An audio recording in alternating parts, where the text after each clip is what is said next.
예, 방금 소개받은 노키아의 조봉열이고요. 노키아가 무엇을 하는 회사인지는 혹시 아직 정확히 모르시는 분들도 계실 텐데 그 인터넷으로 살펴보시면 될 것 같습니다. 그 10년 전에 아시던 회사랑은 확연히 다른 일을 하고 있고요. 임원장님께서 가셨습니다만 그 사실은 제가 이제 아까 질문이 나온 것 중에 하나가 3G, 2G, 3G에서는 한국이 주도를 했는데 뭐 4G 오면서 해외 사업 제조사들이 뭐 많이 부각이 된 거 아니냐. 사실 노키아도 해외 회사 중에 하나인데 제가 참 공감한 것 중에 하나가 임원장님 말씀하신 것 중에 그 산업 그 제4차 산업혁명 그리고 창조 경제 이야기를 하면서 사실은 이 해외 업체들이 이 한국에서 활동을 하고 있는 게 뭐 그 꼭 뭐 제품을 팔기 위해서만 한국에서 활동을 하는 건 아니거든요.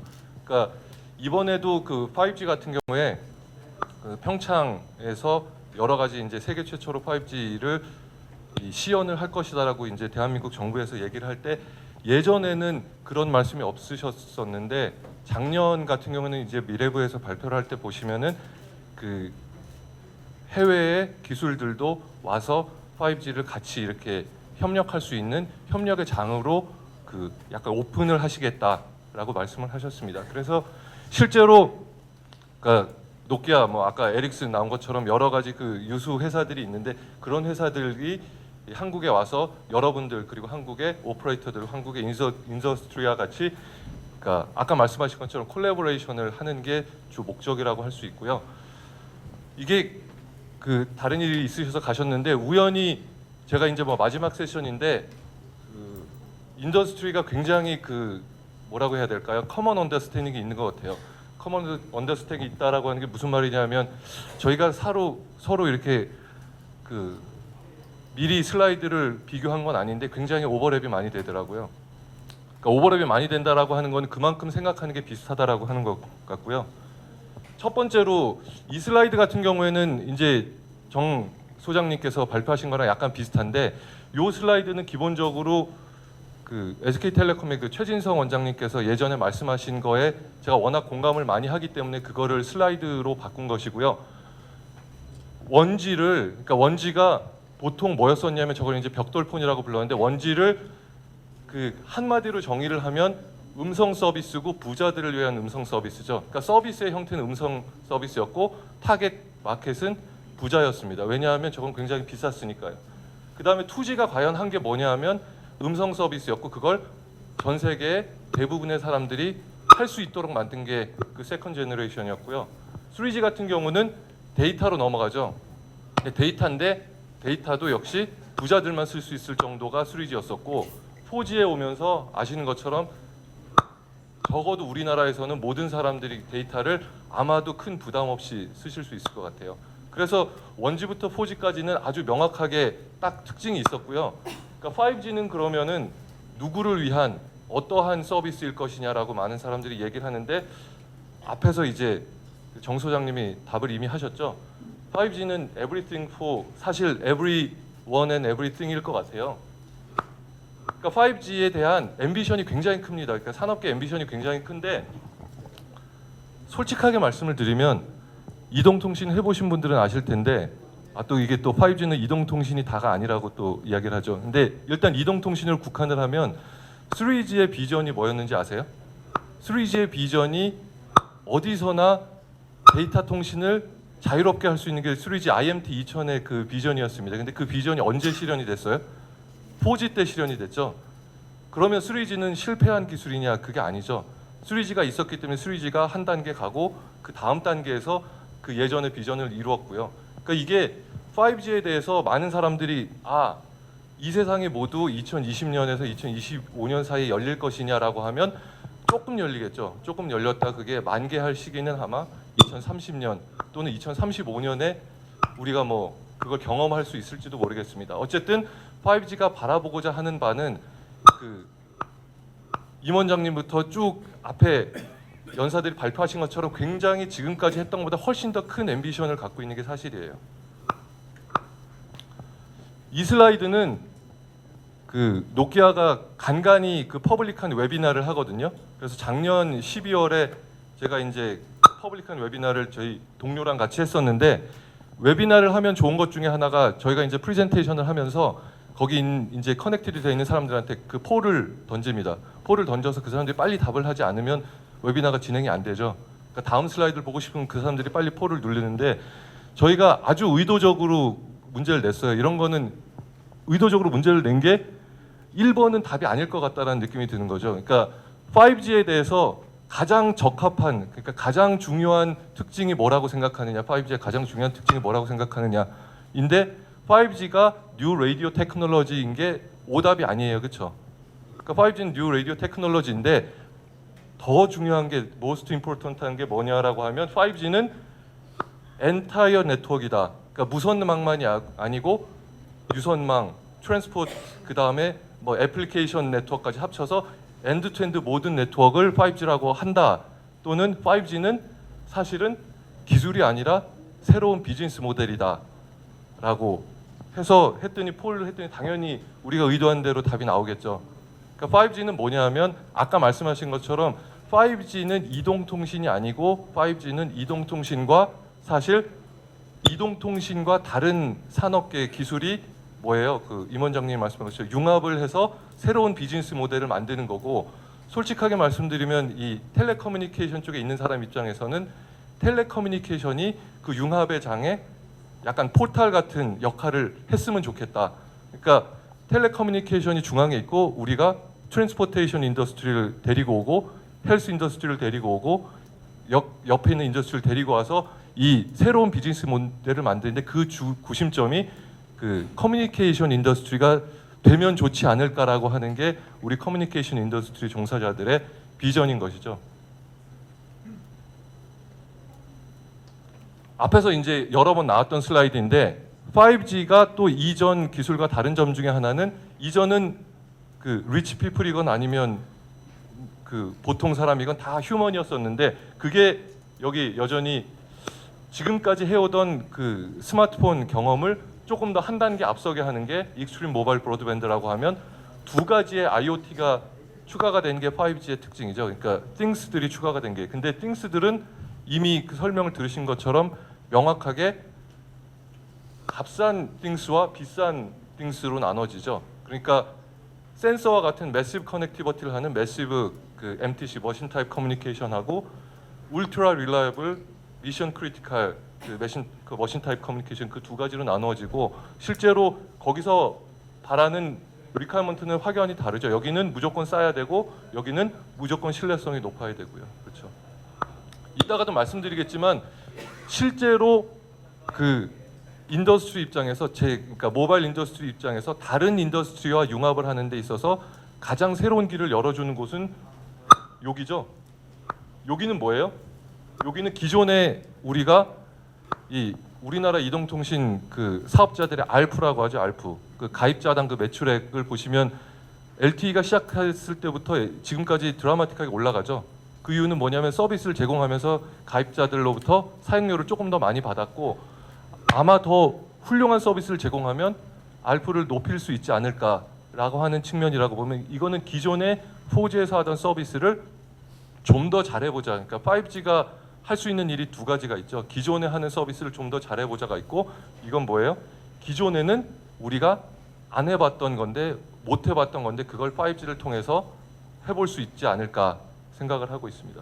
물론 사실 머신 타입 커뮤니케이션 중에 매시브 머신 타입 커뮤니케이션 같은 경우는 5G가 아니라도 이미 지금도 할 수 있어요. 이미 지금도. 그러니까 아시는 것처럼 그 LTE-M 또는 로라, 뭐 내로밴드 IoT가 이미 있고요. 여기서 말하는 거는 뭐냐면 사실은 그거를 5G에서도 포함을 해서 그 엔드투엔드 네트워크로 이거를 좀 더 이피션트하게 할 수 있는 여지가 있습니다. 그걸 위해서 하려는 것이고, 그래서 이 조금 그 스탠다드 관점에서 말씀을 드리면 현재 최초의 스탠다드가 여기를 주안점을 두고 있어요.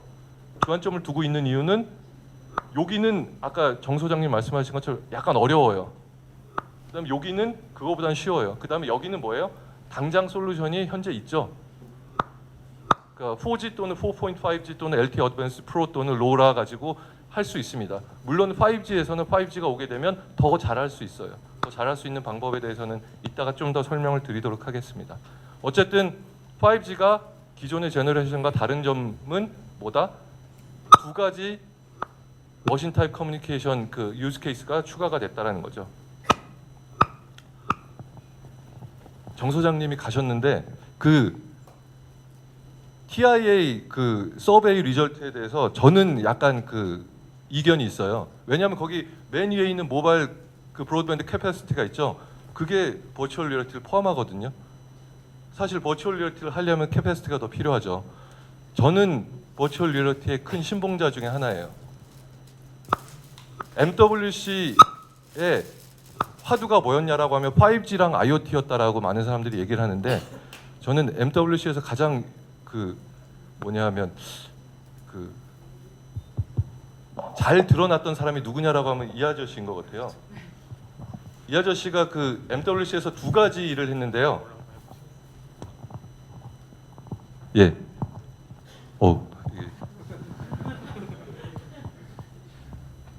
이 유저 익스피리언스가 다르니까 어댑테이션이 필요한 것 같아요. 깜짝 놀랐습니다. 이 아저씨가 한 것 중에 하나가 그 버추얼 리얼리티에 대해서 페이스북이 얼마나 열심히 하고 있는지에 대해서 얘기를 했고 버추얼 리얼리티의 미래가 굉장히 밝다라고 얘기를 했죠. 사실 그리고 또 한 가지 이 언론에 VR보다 덜 알려진 것 중에 하나가 아까 그 박 원장님께서 말씀하신 것 중에 오퍼레이터가 바라보는 그 마지막 네트워크는 뭐냐면 완전 오픈 네트워크예요. 오픈 네트워크가 뭐냐면 혹시 페이스북이 주도가 돼서 하고 있는 그 프로젝트 중에 OCP라고 있습니다. 오픈 컴퓨트 프로젝트라고 그 페이스북이 하는 오픈 컴퓨트 프로젝트는 주로 IT를 위한 거예요. 근데 OCP 중에 한 섹터가 OCP 텔코 프로젝트가 있어요. 오픈 그 컴퓨팅 프로젝트의 그 아이디어를 텔레커뮤니케이션에 적용하는 것이고 그 OCP 텔코 프로젝트에 SK텔레콤이 참여를 하고 있고요. 또 뭐가 있냐면 TIP라는 프로젝트도 있습니다. 텔레콤 인프라스트럭처 프로젝트라고 해서 그 TIP에 저희 노키아와 SK텔레콤과 페이스북이 같이 참여를 해서 인텔과 열심히 하고 있는데 거기서 하고자 하는 바가 뭐냐면 그 궁극의 오픈이에요. 그러니까 그 기지국도 다 오픈을 해서 현재 어느 정도가 기지국 또는 이 이동통에서 오픈이 돼 있냐면 아시는 것처럼 이 A사의 MME에 뭐 B사의 기지국이 잘 붙죠. 지금 이노드비가 잘 붙고. 그런데 A사의 RRH에 B사의 현재 그 BBU라고 하는 건 붙지 않습니다. 왜냐하면 거기 인터페이스는 오픈이 돼 있지 않거든요. 근데 최후의 그 인터페이스를 오픈한다라고 하는 건 뭐냐면 그 베이스밴드 유닛 안에 있는 모빌러티는 노키아로부터 사갖고 오고 스케줄러는 예를 들면 에릭슨에서 사가지고 오고 뭐 그러니까 그다음에 뭐예요? 유저 플레인은 그냥 제가 개발하고 그래서 이렇게 붙이면 기지국이 될 수 있겠죠. 그러니까 실제로 이 인터페이스를 다 오픈하는 것뿐만이 아니고 현재 있는 그 박스 안에 있는 인터페이스까지 한 단계 오픈을 하면 나중에 완전히 그냥 이 기지국 장비도 이 뭐냐면 유저 디바이스 같은 정도의 오픈리스가 될지도 모르겠어요. 어쨌든 그 TIP 프로젝트를 했던 것 중에 그 필로소피 중에 하나는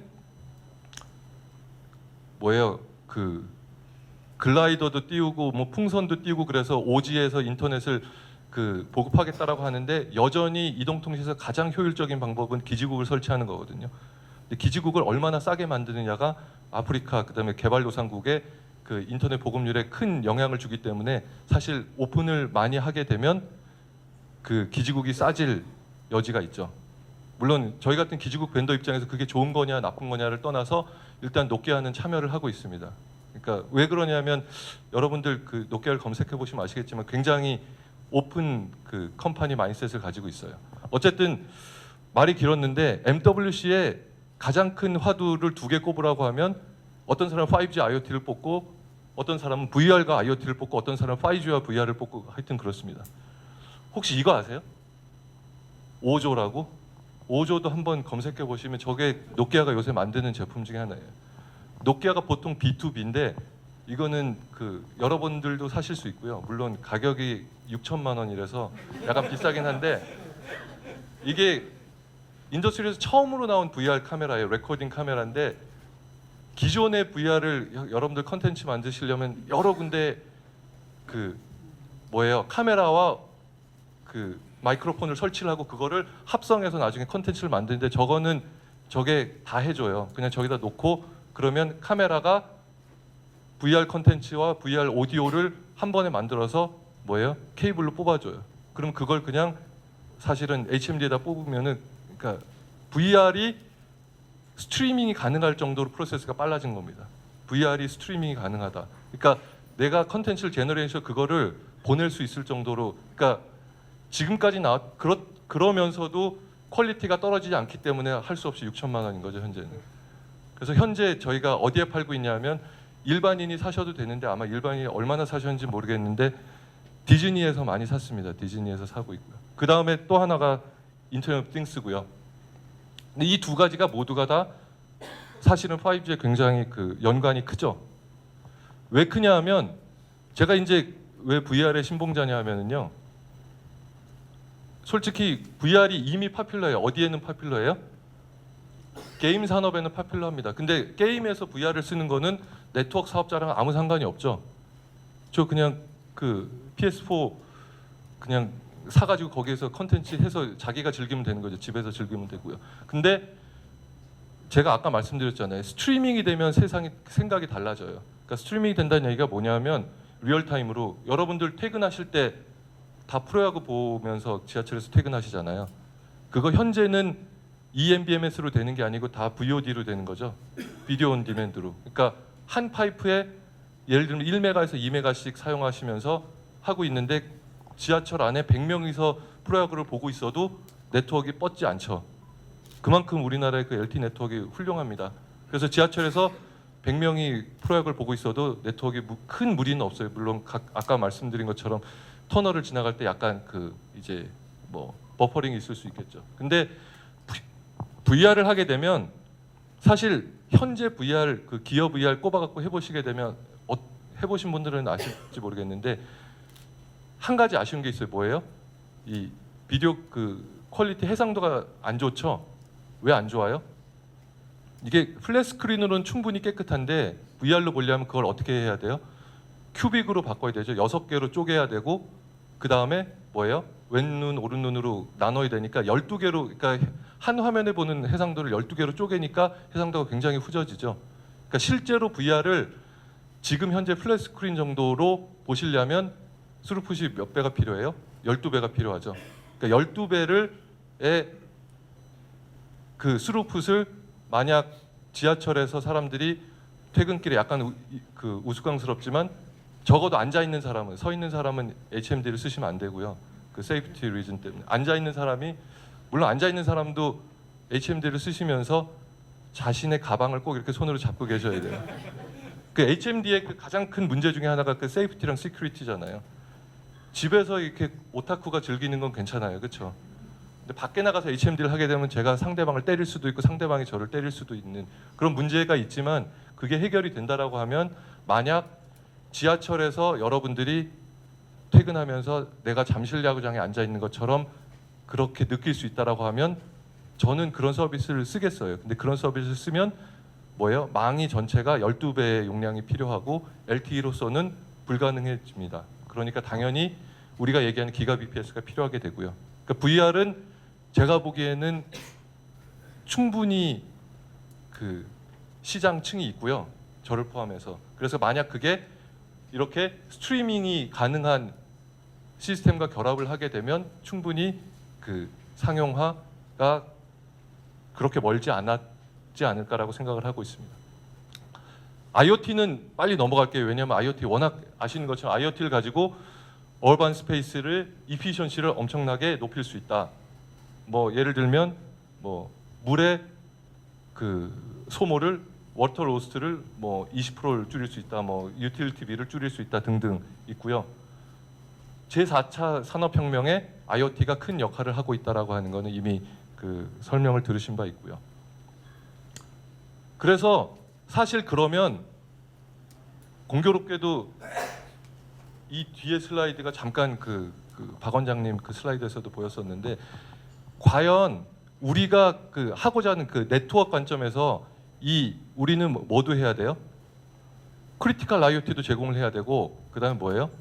매시브 IoT도 제공을 해야 되고, 그다음에 뭐예요? 멀티미디어 서비스도 제공을 해야 되고, 이머시브 익스피리언스를 제공을 해야 되는데, 그거를 좀 더 잘하기 위해서는 네트워크가 플렉서블 해야 되겠죠. 그 중에 하나가 뭐가 있냐면 이 이동통신망은 크게 컨트롤 플레인하고 유저 플레인으로 나눠져 있죠. 유저 플레인이 바로 뭐예요? 여러분들의 여러분이 보는 유튜브 데이터와 이메일이 왔다 갔다 하는 실제 데이터 트래픽이고, 컨트롤은 뭐예요?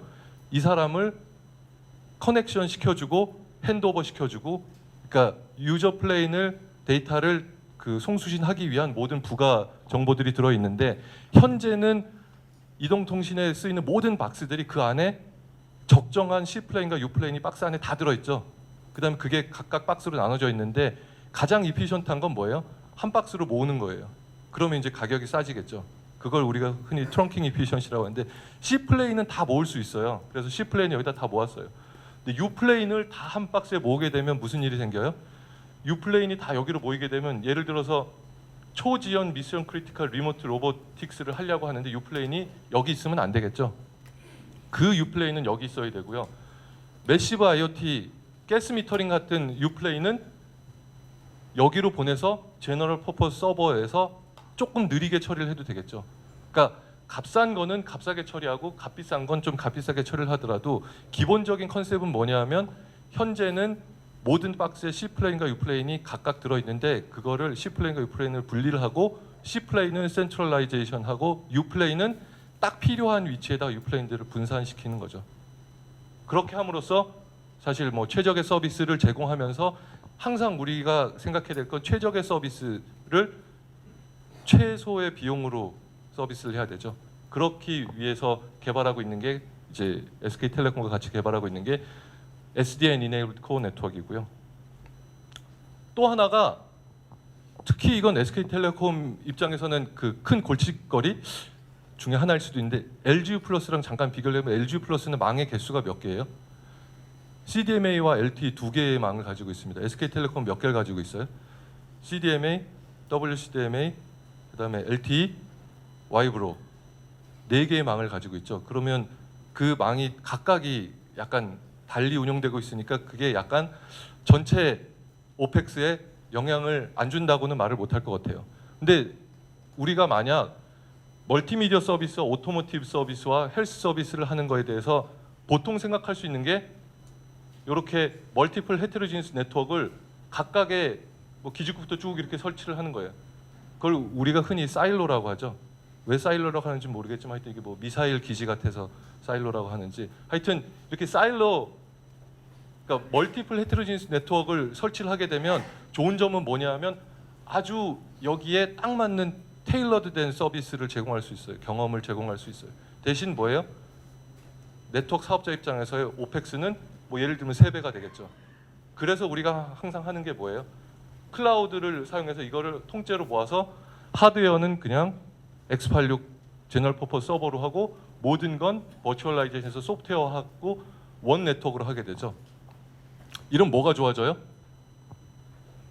TCO, 그러니까 토탈 코스트 오브 오너십, 캐펙스도 줄어들 수 있고 오펙스도 줄어들 수 있어서 매우 좋죠. 근데 아시는 것처럼 이렇게 하는 거에 비해서 이렇게 하는 거를 이렇게 운영을 하면 정말로 테일러드된 서비스를 제공할 수 있을까? 각각 미디어 인더스트리에, 오토모티브 인더스트리에, 그다음 헬스 인더스트리에 딱 맞는 서비스를 그 최적의 조합으로 할 수 있을까라고 하면 그렇게 해야 되는 거고요. 그러니까 사실 우리가 바라보는 건 두 마리의 토끼를 잡아야 되는 건데, 그거를 하는 게 아까 박 원장님이 말씀하신 네트워크 슬라이싱이고요. 네트워크 슬라이싱에 대한 그 정의를, 제가 제일 좋아하는 정의는 여기 있는데요. 독일 사업자 도이치텔레콤의 화이트페이퍼에 있는 건데, 네트워크 슬라이싱의 목표는 커스터머 스페시픽한 펑션을 가진 네트워크를 여전히 제공해요. 로지컬하게 제공하면서 뭐예요? 앞에 나왔던 커먼 인프라스트럭처, 클라우드의 커먼 인프라스트럭처, 이코노미 스케일은 계속 유지하고 싶다. 그러니까 그래서 결론은 뭐냐면, 사일로로 되어 있는 피지컬 네트워크를 하나의, 멀티플 피지컬 네트워크를 하나의 피지컬 네트워크로 합친 다음에 이 안에서 흔히 말하는 네트워크 슬라이싱을 하면서 들어보셨는지 모르겠는데 서비스 체이닝이라고 해서 서비스에 필요한 펑션들만 체인을 하면 그 펑션들만 딱 이네이블이 돼요. 그러니까 이게 라디오 액세스까지 포함이 된다라고 하면 예를 들면 IoT 가스미터에 관련돼서는 모빌리티 펑션을 그 서비스 체이닝에서 선택하지 않으면 모빌리티 펑션은 꺼지게 되고요. 그러면 실제로 망을 운영할 때 훨씬 더 그 매시브 IoT를 더 값싸게 그 처리를 할 수도 있겠죠. 그러니까 우리가 하고자 하는 바는 뭐냐면 뭐 아까 말씀드린 것처럼 멀티플 피지컬 네트워크를 하나의 피지컬 네트워크로 바꾸고 그 안에서 여전히 멀티플 로지컬 네트워크를 잘라 보겠다. 그래서 이코노미 오브 스케일과 테일러드 커스터마이즈 서비스를 두 마리의 토끼를 잡아보겠다라고 하는 게 클라우드 플러스 네트워크 슬라이싱의 목표죠. 개인적으로 참 좋아하는 그 슬라이드인데 이렇게 돼 있으면 라디오 네트워크가 트랜스포트 네트워크가 코어 네트워크 있고 뒤에 백엔드가 있으면 우리가 하고자 하는 바는 다 클라우드입니다. 그냥 다 클라우드로 만들겠다는 거죠. 플렉서블, 프로그래머블, 코그니티브 네트워크를 만들어 보겠다는 거고 아실지 모르겠는데 클라우드 관련해서 굉장히 어그레시브한 플레이어를 두 개를 꼽아라라고 하면 저는 노키아와 알카텔 루센트를 꼽고 싶어요. 근데 혹시 아실지 모르겠는데 노키아가 알카텔 루센트를 샀죠. 샀습니다. 그래서 이제 한 회사가 됐습니다. 참고로 알카텔 루센트를 사면서 벨랩이 저희한테 그 포함이 됐어요. 혹시 그 벨랩이 지금까지 이거 시간이 없는데 벨랩이 지금까지 노벨상을 14개를 받았더라고요. 근데 저는 그 14개 노벨상보다 더 감흥을 받은 게 그 아카데미도 받았고 그래미도 받았더라고요. 그러니까 사실 그런 것 같아요. 노키아가 뭘 잘했다라고 하면 그러니까 뭐 기지국을 많이 팔았다라고 하면 별 감흥이 저는 없는데 얼마 전에 아까 말했던 5조 카메라를 디즈니에 팔았다라고 하니까 되게 뿌듯하더라고요. 직원 입장에서. 자, 그래서 사실은 5G가 바라보는 건 뭐다? 비즈니스 모델인데 비즈니스 모델 중에는 어떤 비즈니스 모델이 있냐면 이그지스팅 비즈니스 모델이 있어요. 더 좋은 서비스를 제공함으로써 가입자로부터 레버뉴를 좀 더 받아보겠다라는 게 있고 그 다음이 바로 뭐예요? IoT 서비스를 제공하면서 사실 IoT 서비스를 제공하면서 커넥티비티를 제공하면서 또 뭘 얻어요? 엄청나게 많은 인포메이션을 게더링할 수 있어요. 사실 모바일 오퍼레이터 입장에서 현재 구글과 애플이 하는 것처럼 많은 인포메이션을 게더링해서 그걸 사실 되팔 수도 있습니다. 이게 익명성을 추가를 하게 되면. 그 다음에 마지막이 바로 뭐예요? 네트워크 슬라이싱을 활용해서 이 네트워크를 서비스 형태로 현대자동차 트랜스포테이션 인더스트리에 판다든지 헬스 인더스트리에 판다든지 교육 인더스트리에 판다든지 여러 가지 다른 비즈니스 모델이 가능하겠죠. 제가 그 토픽을 그 5G 4 어쩌고 저쩌고 저쪽에서 휴먼으로 잡은 이유 중에 하나가 그래서 이 모든 거를 하는 이유는 뭐냐 하면 앞에서 박 원장님 말씀하신 것처럼 더 즐거운 삶, 더 안전한 삶, 더 효율적인 삶인데 그걸 합치면 더 행복한 삶이죠. 이거는 그 다들 아실 거예요. 이게 그때 좀 화두가 됐던 건데 2015년에 물론 갤럽이 조사한 바로는 한국이 전 그 세계 행복 지수에서 148개국 중에 118위를 했는데 118위가 중요한 게 아니고 물론 여기서 오신 분들 계시면 죄송한데 사실 118위가 중요한 게 아니고 요걸 보고 사람들이 놀랐죠. 우리가 더 행복하다고 생각했는데. 근데 물론 제가 알기로 갤럽이 조사한 저때 1위가 파라과이였나 하여튼 남미였어요. 그러니까 이건 정신적인 행복을 말하는 거구나 인 것 같은데 물론 다른 소스에서는 우리가 158개국 중에 47을 한 적도 있습니다. 근데 제가 하고 싶은 말은 뭐냐면 맨 첫 장에 했던 거와 똑같은 슬라이드예요. 사실 1G, 2G, 3G, 4G, 5G에서 하고자 하는 바가 뭐냐면 1G, 2G, 3G, 4G 가면서 스테이터스 오브 심볼이 뭐냐면 부자들만 쓰는 이동통신이 휴먼 라이트로 바뀌었죠. 그러면서 이제 여러분들이 아시는 것처럼 스마트폰에 들어가 있는 애플리케이션 프로세서 여러분이 가지고 있는 CPU가 최초의 그 우주 탐사선 CPU보다 더 크죠. 더 파워풀한 겁니다. 그래서 거기까지는 이루어냈고 이제 앞으로 우리가 할 일은 뭐냐면 조금 더 그 5G를 통해서 사람들의 삶을 행복하게 만드는 게 트랜스폼하는 게 우리의 목표가 아닐까 싶습니다. 예, 여기까지 제가 준비한 것이고요. 예. 질문이 좀 몇 개 올라온 게 있어서 질문을 좀 답변을 부탁드리겠습니다. 아, 노키아에 대해서 관심이 그래도 꽤 있으시군요. 예, 자회사인 히어를 독일 자동차 3사 아우디 폭스바겐 예, 여기에 매각을 했습니다. 내부적으로 어떤 계산이 있었는지 제가 그 독일 자동차 저 연합회에 대해서 제가 대신해서 말씀드릴 수는 없겠습니다만은 그런 건 있는 것 같아요. 뭐냐하면 현재 그 로케이션 관련해서 가장 최강자가 누구냐라고 하면 뭐 예를 들면 구글이나 뭐 그런 사람들이 있겠죠. 근데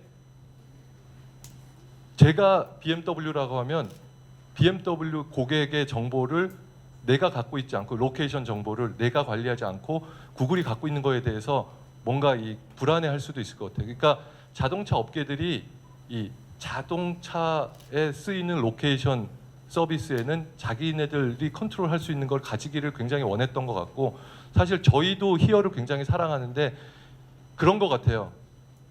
유학 보낸다. 그러니까 우리가 히어를 키워도 되는데 이 히어를 저 부모한테 보내면 훨씬 더 잘 크겠다라고 하는 게 저희의 생각이었어요. 그러니까 저 히어 사업부를 가장 잘 키워주고 가장 잘 쓸 수 있는 그 데가 어디냐라고 하면 그 독일 자동차 연합회가 아니었나라고 우리가 생각을 해서 양부모에게로 보낸 거, 그러니까 호적을 바꾼 겁니다. 예. 아이폰 등장 이후 노키아가 무엇을 하고 있는지 대외적으로 예, IoT에 대한 포지셔닝이 어떻게 되는지요?